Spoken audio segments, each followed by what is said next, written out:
PR পদ্ধতির ব্যাপারে একমত হয়ে জাতির আকাঙ্ক্ষাকে আপনারা বাস্তবায়ন করুন। জাতীয় পার্টি সহ 14 দল মেনন ইনুরা 17টা বছর শেখ হাসিনাকে পাহারা দিয়ে রেখেছিল। 19টি প্রস্তাবের সাংবিধানিক রাজনৈতিক গুরুত্বপূর্ণ কিছুতে ভিন্নমত সত্ত্বেও কিছু ছাড় দিয়ে কিছু স্যাক্রিফাইস কম্প্রোমাইজ করে একটি জাতীয় ঐক্য তৈরি করে অনেক রক্তের বিনিময়ে অর্জিত এই নির্বাচনের সম্ভাবনাকে আমরা সফল করতে চাই।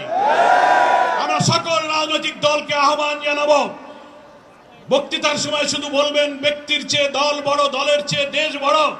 আর যখন দেশের স্বার্থে যখন কোনো ত্যাগ, কোনো ছাড় এবং কোন বিষয় ঐক্যমতের প্রশ্ন আসে, তখন দলেরা নিজের স্বার্থকে বড় করে দেখলে বক্তৃতার সাথে নিজের কথার এবং কাজের কোনো মিল হয় না। আসুন, এই জাতি 71-এ রক্ত দিয়েছে, আমরা স্বৈরাচার বিরোধী আন্দোলনে রক্ত ঝরেছে, জুলাই অভ্যুত্থানে রক্ত দিয়েছে, বারবার আর আমরা রক্ত দিতে চাই না। আমাদের সন্তান তরুণ সমাজ প্রায় 1400 ছাত্রের জীবন দিয়ে 30,000 মানুষ আহত হয়ে আমাদেরকে যে ঋণের দায় আবদ্ধ করেছে, নতুন বাংলাদেশ একটি অবাধ নির্বাচনের মাধ্যমে মানবিক বাংলাদেশ তৈরি করে তাদের স্বপ্ন আমাদের পূরণ করতে হবে। কোন তালবাহানা, ব্যক্তি স্বার্থ, দলীয় স্বার্থে যেন ঐক্যের প্রচেষ্টাকে আমরা বিঘ্ন না ঘটাই, সকল দলের প্রতি আমাদের সে আহ্বান থাকবে। আমরা এখনো দেখতে পাচ্ছি নির্বাচনের আগে লেভেল প্লেইং ফিল্ড কোথাও মানা হচ্ছে না।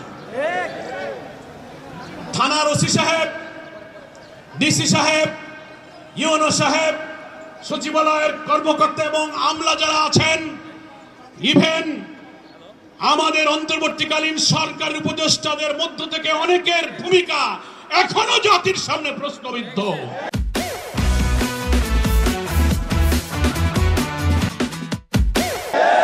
কোন বিশেষ দলের প্রতি দুর্বল হয়ে কারো চাপে মাথা নত করে প্রশাসনে কোন দলের পছন্দের লোককে বেছে বেছে পদায়ন করে নির্বাচনকে প্রভাবিত করার অপচেষ্টা অব্যাহত আছে।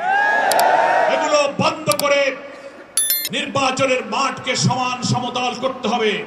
প্রত্যেকটি ছোট বড় দল যেন নির্বাচনের সমান রাজনৈতিক, সাংবিধানিক, নির্বাচন কমিশন প্রদত্ত সকল সুযোগ যেন অবাধে সমানভাবে ভোগ করতে পারে। পিআর পদ্ধতি, এই পদ্ধতি নতুন হতে পারে, সারা পৃথিবীতে পদ্ধতি জনপ্রিয়।